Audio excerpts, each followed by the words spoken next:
SpaceX is planning a takeover. It's something that's been in the works for many years, and it's not exactly been done in secret either. It's kind of hard to not see what SpaceX has been up to. But still, it can be a bit challenging to really wrap your head around everything that is going on right now with SpaceX. And things are only getting crazier from here. In 2025, it all comes together. The first major push that SpaceX is going to make in their takeover will be a dramatic increase in launch frequency, both with their Falcon 9 and Starship rocket systems. Here's what that looks like. In 2020, SpaceX launched the Falcon 9 27 times. In 2022, they launched 61 times. In 2024, they will have launched over 130 times. Do you know how many rockets launched all around the world in 2024? There were 250. So that makes SpaceX responsible for more than half of all space missions around the globe. You could already call that a takeover. And on December 17th, 2024, Elon Musk wrote that there will probably be more than 180 Falcon 9 launches in 2025. That is one rocket launch every other day, give or take. This is largely made possible by the Falcon 9 rocket booster's continuously growing capability for reuse. SpaceX is currently getting up to 25 missions out of one rocket booster, with a push to take that as high as 30 missions per booster. And they've got the turnaround time from landing to reuse down to as little as 3 weeks. Now, that's still not rapidly reusable, but it does mean that SpaceX can fly more missions per year without having to build more rockets, which means that costs go down and profits go up.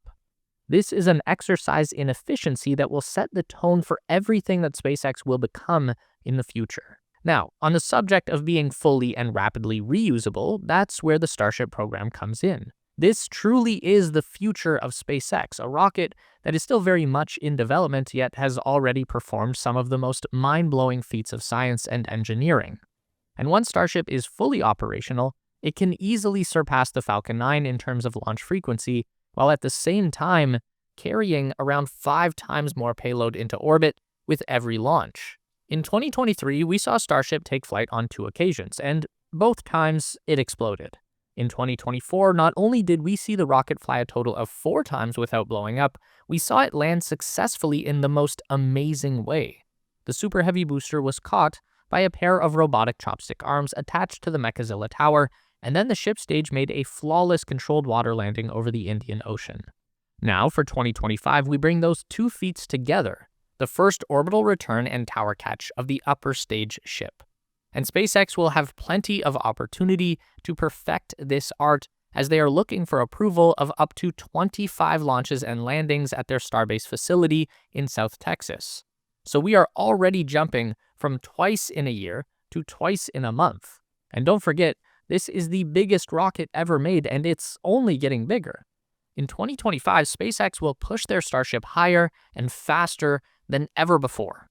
In order to return to the launch site from space, the ship has to complete a full orbit around the Earth. What we've seen so far has been more like 2/3 of an orbit, with the ship touching down just west of Australia. So this means that when the ship does finally return through the atmosphere, it will be generating even more heat and red-hot plasma. Then Starship will fly over Mexico as it gradually coasts down lower and lower until it's directly over top of Starbase, Texas. From here, the engines will relight, the rocket will flip down, and then it will descend gracefully into the waiting arms of the Mechazilla. That's the idea, at least. It's not like SpaceX has never failed on the first attempt before. Success is far from certain, but excitement is guaranteed. Now, if that wasn't enough, there's another giant milestone coming for SpaceX and Starship in 2025. That's orbital refilling. It's important to know that because the Starship is so gigantic, it can only achieve a relatively low orbit on 1 tank of gas. So, in order to go anywhere above the Earth, like the Moon or Mars, it needs to fuel up in space. So to accomplish the orbital refilling, SpaceX needs to dock 2 Starships together as they fly around the Earth at over 20,000 kilometers per hour. Sounds hard, and it is, but to be fair, we dock spaceships to the ISS all the time, so this isn't a totally new idea, but it also is at the same time. We've never done a cryogenic fuel transfer in orbit before. Starship uses liquefied methane and oxygen as propellant, mostly oxygen, and in order to liquefy these elements that we typically see in their gas state, you have to keep them very, very cold. Now, in spite of what you may have heard, it's not always cold in space. Just like on Earth, if the sun is shining on you, it's going to be warm. So there is a problem to overcome with making sure that the liquid propellants don't get boiled away by heat from the sun. If those propellants get too hot and start to boil off inside the Starship's tank, then the gas needs to be vented out, or else the rocket will explode, like when your pot of water boils over on the stove. So this makes the orbital refilling maneuver a two-stage problem. One, you need to get the two giant spaceships to very gently connect together without crashing into each other. Then you need to move this incredibly cold and volatile liquid between the two. To help them accomplish this insane feat, SpaceX has a new and improved version of Starship that will begin flying in 2025, the Starship Block 2, or V2. This new Starship is a bit longer, which is a change that's been made to stretch out the fuel tanks and allow this ship to carry more weight to higher altitudes than ever before. So another thing that we're looking for in 2025 will be the first payload deployed by a Starship. That's very likely to be the new SpaceX Starlink satellite. This is going to be a bigger, heavier, and more capable version of the satellite than what has been deployed by Falcon 9 for all of these years. This new and improved Starlink will allow for faster connection speeds over wider areas, and it's also going to provide a lot more of the direct-to-cell connection, meaning that in many places you won't even need a satellite dish to get Starlink internet. It'll just come straight to your phone. While initial capabilities might be limited to text messaging, broader voice and data services are anticipated by 2025. Elon has mentioned plans for a constellation of up to 42,000 Starlink satellites. While nowhere near that many will be in orbit by 2025, there's a clear intention to significantly increase the number of satellites for greater coverage, redundancy, and service quality. With this new deployment of V3 satellites, SpaceX aims for multi-gigabit connectivity, which would be a game changer for both rural and urban users, potentially offering speeds that rival or exceed many ground-based broadband services. Starlink is set to expand into more countries as well in 2025, working towards a goal of complete global coverage. SpaceX is also putting a focus on making the service more accessible in regions where internet access has traditionally been considered a luxury. And in order to support that mission, there's talk of region-specific discounts to make Starlink more accessible, potentially lowering the cost of equipment or monthly subscriptions in targeted areas to boost adoption. At the center of all of this, all of SpaceX's growth in 2025 will be Starbase.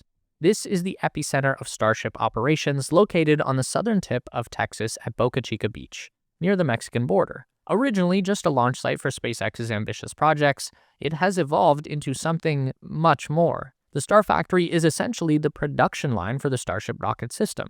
It's evolving from a series of tents and makeshift facilities into a state-of-the-art manufacturing complex. The factory spans over 1 million square feet, designed to integrate multiple stages of rocket production under one roof, from raw materials to final assembly.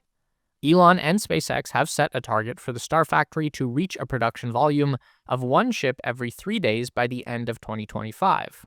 That's about 100 Starships per year, and even this is only the beginning. SpaceX has said many times that their ultimate goal with the Star Factory is to build one Starship upper stage every single day. The expansion of the Star Factory means more jobs, not just in manufacturing, but also in engineering, maintenance, and support roles. There's an ongoing effort to train local talent, fostering a community that's integral to the space industry. And in a big move to support that growth, SpaceX has just begun petitioning for Starbase to become its own city. This would give the company more control over local government, zoning, and infrastructure development. Elon Musk's vision for Starbase includes building homes, schools, businesses, and even medical services, essentially creating a self-sustaining community focused on space exploration. Musk has spoken about making Starbase not just a workplace, but a living space for those involved in the SpaceX mission to make life multiplanetary. We can already see that vision taking shape with the first non-rocket-related construction projects already underway at Starbase. On the lifestyle side, there is a $15 million construction project that will develop into a shopping center and dining hall. And on the work side, there is a massive office building being constructed alongside the Star Factory that is going to allow SpaceX to begin moving their administrative and operational headquarters from Hawthorne, California, over to Starbase.